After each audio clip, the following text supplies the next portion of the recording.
Symphony V139 এই ফোনটি একটি বাজেট ফ্রেন্ডলি স্মার্টফোন। আর 2022 লঞ্চ হওয়া সিম্ফনির এই স্মার্টফোনটি এখন পেয়ে যাবেন 5,000 টাকার মধ্যে। আগে ছিল 7,000 টাকা, এখন 2,000 টাকা কমে পেয়ে যাবেন। তো যারা হালকা পাতলা ইউজার আছেন, যেমন সোশ্যাল মিডিয়া চালাবেন এবং কলিং করবেন, সেই সাথে টুকটাক ছবি তুলবেন, তাদের জন্য এই ফোনটা বেটার অপশন হবে। আমি আজকের ভিডিওতে জানাবো সিম্ফনি V139 এই ফোনটা নিয়ে। এই ফোনটাতে কি কি চমক থাকছে সকল বিস্তারিত নিয়ে কথা বলবো আজকের ভিডিওতে। অবশ্যই ভিডিওটি শেষ পর্যন্ত দেখবেন। আপনি যদি আমাদের চ্যানেলে নতুন ভিউয়ার্স হয়ে থাকেন, রিকোয়েস্ট থাকবে চ্যানেলটি সাবস্ক্রাইব করে রাখার।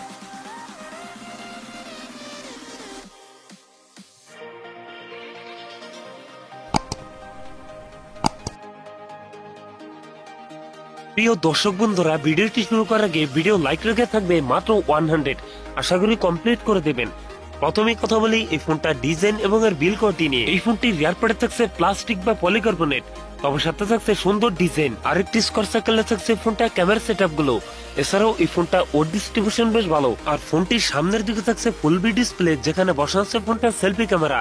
লুক এবং ডিজাইন আমার কাছে ভালোই মনে হয়েছে। কথা বলা যাক সিম্ফনি V139 এই ফোনটা ডিসপ্লে নিয়ে। ফোনটিতে থাকছে 5.45 ইঞ্চ IPS LCD ডিসপ্লে, যাতে থাকছে অনলি HD প্লাস রেজলিউশন। তবে এই ডিসপ্লেতে থাকছে রেগুলার 60 হার্জ রিফ্রেশ রেট। এখন কথা বলা যাক এই ফোনটার পারফরম্যান্স নিয়ে।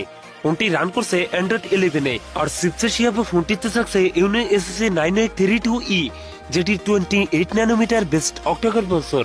ফোনটিতে 232GB একটি মাত্র ভেরিয়েন্ট থাকছে, তবে থাকছে মাইক্রো SD কার্ড ব্যবহারের সুযোগ। কথা বলা যাক এই ফোনটা ক্যামেরা সেটআপ নিয়ে। এই ফোনটি রিয়ার থাকছে সিঙ্গেল ক্যামেরা সেটআপ, যার প্রাইমারিতে থাকছে 5 মেগাপিক্সেল। একই সাথে ফোনটি সেলফিতে থাকছে 2 মেগাপিক্সেল সেলফি ক্যামেরা। এই ফোনটি রিয়ার ক্যামেরা দিয়ে সর্বোচ্চ ভিডিও শুট করতে পারবেন 1080p 30fps। ব্যাটারি হিসেবে ফোনটিতে থাকছে 2600 mAh এর একটি নন রিমুভেবল ব্যাটারি, যার সাথে থাকছে 5 ওয়াটের একটি ফাস্ট চার্জার। সিকিউরিটি হিসাবে ফোনটির ফিঙ্গারপ্রিন্ট থাকছে রিয়ার মাউন্টেড। সো আপনার বাজেট যদি হয়ে থাকে 5,000 টাকার মধ্যে, তাহলে আপনি এই ফোনটি দেখতে পারেন। সো ভিউয়ার্স, এই ছিল আমার আজকের ভিডিও। যদি ভিডিও ভালো লাগে অবশ্যই ভিডিওতে লাইক করবেন, কমেন্ট করে জানাতে পারেন আপনার মন্তব্য। এরকম ভিডিও পেতে চ্যানেলটি সাবস্ক্রাইব করে রাখবেন। সবাই ভালো থাকেন, সুস্থ থাকেন, দেখা হচ্ছে অন্য কোনো ভিডিওতে।